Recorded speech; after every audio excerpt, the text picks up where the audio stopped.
Hey there, I'm Cam. Welcome to the Render Podcast. I'm so excited to get into today's topic.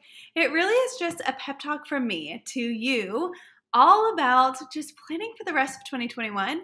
How do we get to the end? We are so close. We're already in the last quarter of the year, and we're getting so close to the end of the year, December 31st, and about to get into a new year. And so how are we going to get through the rest of this year? How are we going to plan well for 2022? Which, by the way, I have another episode coming out very soon on how to do that strategically for your business. But today is all about a pep talk, talking into you, talking you up, trying to get you ready for the rest of the year. We have so much coming with the holidays and events coming back again, even more in full swing than they were in the spring and summer. And so I'm excited to get into today's topic. Thanks for joining me today. As a reminder, if you love this podcast, if you come here every single week and you love just listening to new insights in our team and interviews with other people, if you love it, will you please go to Apple Podcasts and go to write a review and send us a nice little review that helps other people like you find this podcast. And so it's fun to hear those and see those and really be encouraged that more people are listening in. We have people listening in from all over the country, all over the world, and it's just a joy, just honestly a pure joy for me to be able to talk to you in this format. And really the only response that we get is through reviews. And so if you would go to Apple Podcasts, write a nice review, what you love about the episodes, what you love about our team, and maybe some topics that you want to hear about. We'd love that. All right, let's get into today's episode. So like I mentioned, we are already in quarter 4 of 2021. I can't believe we're already here.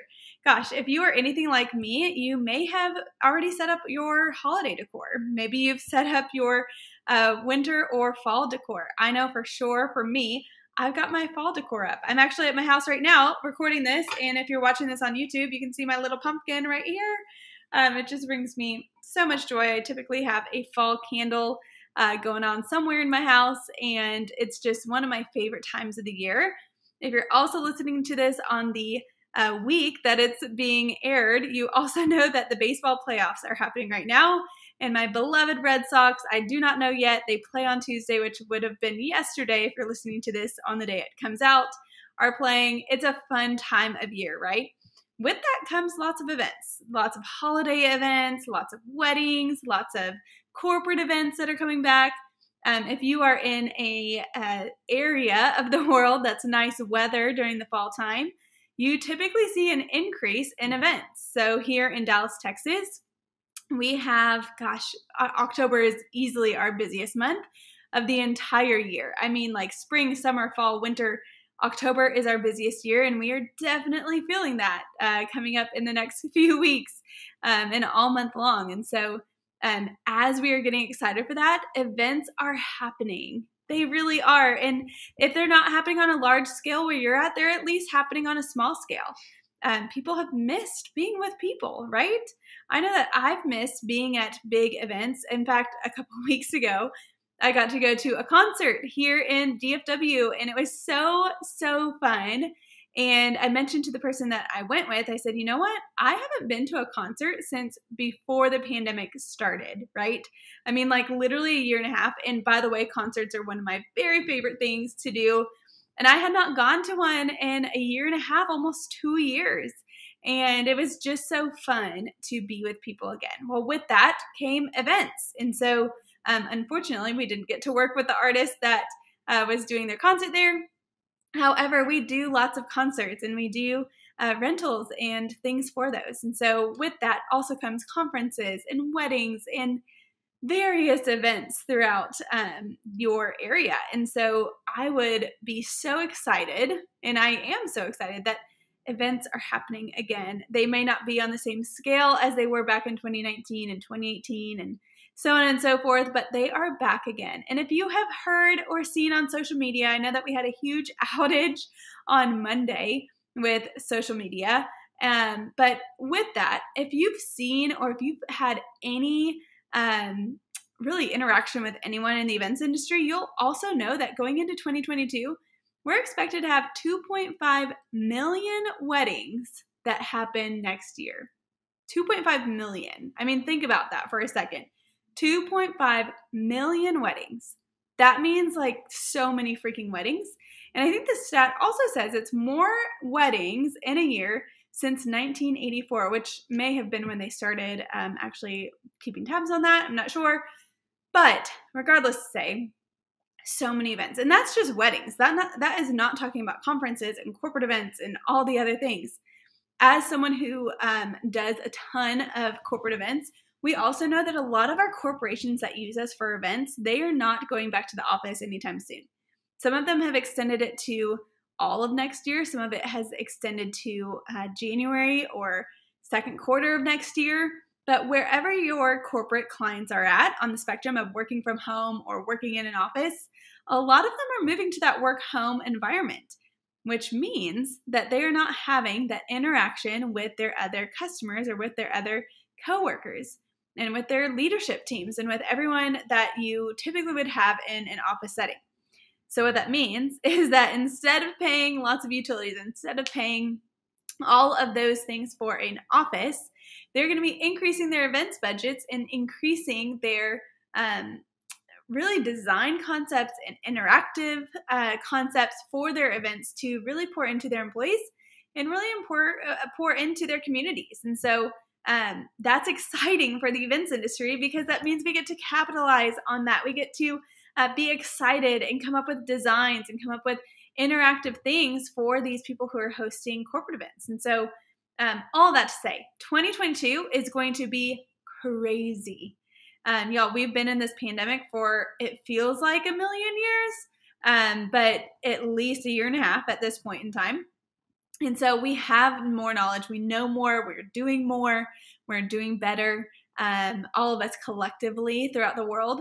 And so with that means events are going to come back. And I know that we all were hoping that 2021 was going to be that year, right? We were right there with you. We were expecting 2021 to be a crazy knockout year, being so high in events. We expected 2020 to be that, but clearly the world had other plans. And so 2022, 2023, 2024 going forward are going to be crazy years for the events industry. It just is, especially knowing that the corporate offices may not be going back into person. And so in weddings that were rescheduled and people that got to know other people during the pandemic, during the quarantine and such, that are getting married, there's so many opportunities for events coming up. And people are more apt to go to an event nowadays than they may have been in 2019 because there's just been this, when you go a certain amount of time without having something or going somewhere or doing something, the more you long for it, right? The longer I went without going to a concert, the more I wanted to go to a concert. The longer you go without drinking soda, the more you want soda. The more you go without eating sugars, the more you want sugar, right?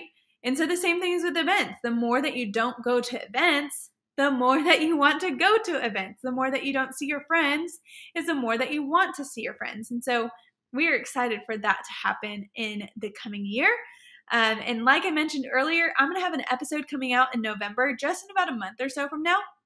And that is all about how do you plan for the next year. I'm going to take you through our strategies. I'm going to take you through kind of how we plan for the next year.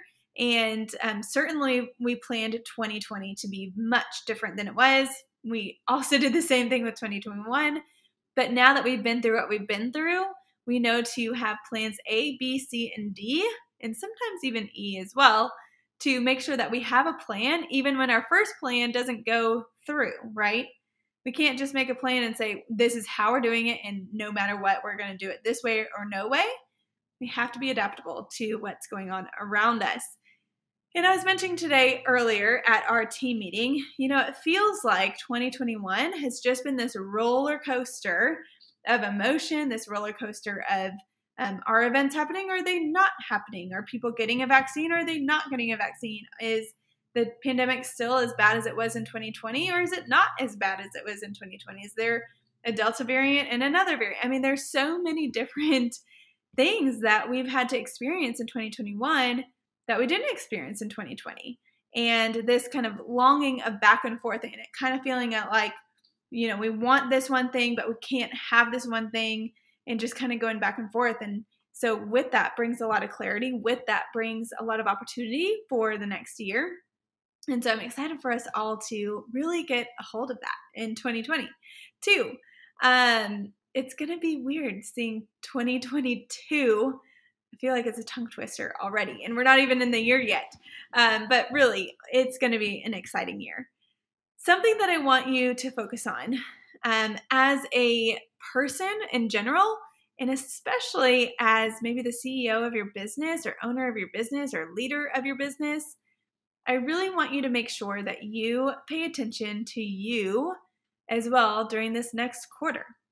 The last couple of years, us as business leaders, business owners, CEOs, leadership teams, sales teams, whoever you are and whatever title that you put yourself under on your business, you've been through a lot. You've been through a lot, right? 2020, 2021, we've been through so much stuff. We've been through so many heartaches and tears and laughter and anger and confusion and stress and all the things. We have felt them all. I feel like if there was a list of feelings and a list of emotions that were even available to have, we've probably all experienced them within the last year and a half. And some emotions we maybe experience a little bit more than others. With that, I want you to take a minute or a day or some amount of time that's realistic and able to happen for you. I want you to focus on yourself. I want you to take some time and unplug. On Monday when all of social media shut down, that would have been a great opportunity, but we didn't know social media was going to shut down on Monday. Anyways, I want you to take some time for yourself. Take a long weekend, take a whole week, take a couple days, take a couple hours. I don't care what it is. And before you take this time to yourself, I want you to do one of my favorite things to do, and it is creating a joy list. Creating a list of the things that bring you pure, awesome, non-confronting, non-judgmental things that bring you joy. And what does that mean? That means it can be as small or as big as you want. I have about 18 things on my joy list, and I encourage you to have at least 10 things on your joy list. And like I said, these can be big, small. They can cost you money or they can not cost you money. Some examples of what's on my joy list is I love a good coffee from an actual coffee shop. Yeah, I know that some of you are Starbucks lovers, and I don't mind a Starbucks here and there, right? Especially their pumpkin cold cream cold brew is delicious right now, and their pumpkin spice latte, of course. But I love a good coffee shop coffee from one of my favorite coffee shops. I love 151 Coffee, Summer Moon Coffee. These are all local to DFW. So if you're listening in, not in DFW, I'm so sorry. You're going to have to come here to get my favorite coffee shop. But regardless, you probably have a favorite coffee shop in your town. You might have the same thing on your joy list. That's one thing on my joy list. Another thing on my joy list is a good long hot bath with some bath salts or oils or something. I love a good long bath. It's one of my favorite things. I love a massage, like a good massage. Sometimes from a massage envy, but I love a good, nice massage. It's one of my favorite things as well. I also love driving in my car with all the windows down and blaring some of my favorite music. Depends on my mood. I have a few different playlists on my Spotify playlist that I like to play. But that's one of my favorite things as well. It brings me a lot of joy to drive with my windows down and my hair up in a bun and just blaring out to some of my favorite music. Of course, when my kids are not in the car, because otherwise it might hurt their ears. In fact, it probably hurts my ears too in the long term, but it brings me joy. And so sometimes I like to do that. It's bad for me, but I love going to a tanning salon and just like sitting in the heat for, 8 or 10 minutes. That's something that's on my joy list. I love reading a nice book with a coffee in my hand on my patio, curled up with a warm blanket on a cool morning. I love my early mornings. I love to get up at 5 a.m.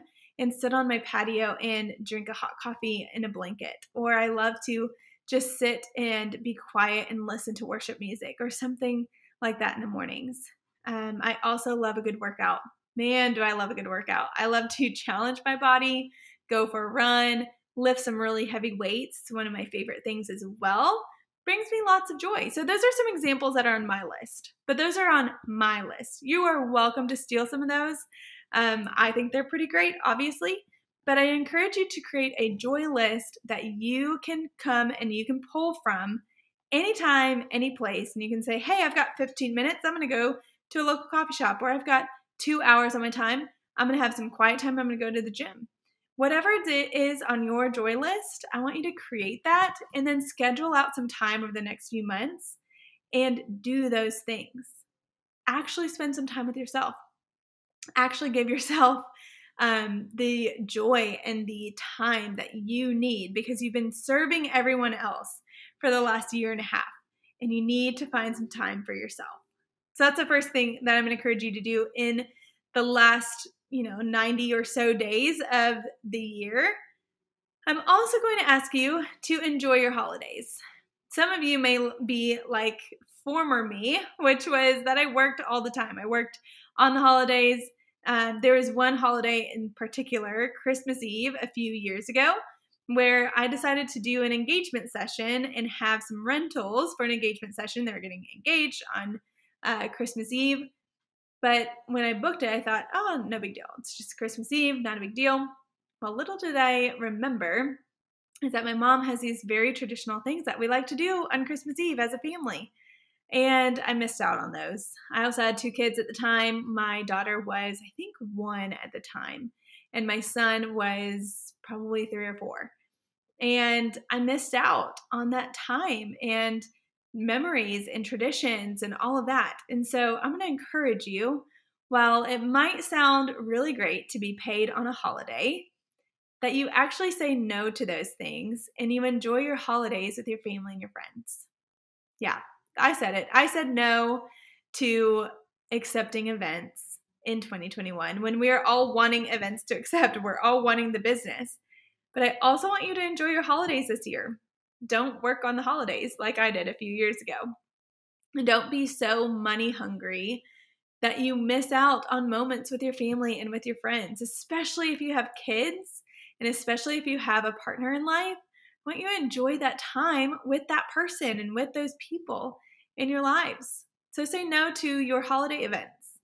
Unless, of course, you're going to be out of town and you're wanting to celebrate another time because of other reasons, not because of business. But I want you to enjoy the holidays to its fullest.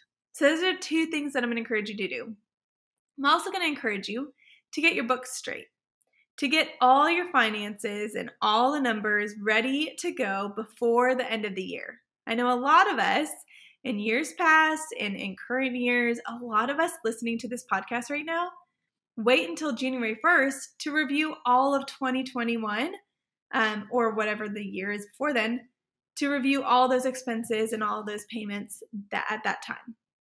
And that's really stressful at the beginning of the year because you want to have a fresh start to the end or to the start of the year, and you want to go into the next year with a clear mind, and you want to have a plan for that. Well, if we're focusing on the year prior, it's hard for us to move past that. So I encourage you to start looking at your books now because you have 12 months of expenses and revenue to look at. So go back starting now instead of waiting till December or January or even February to look at that.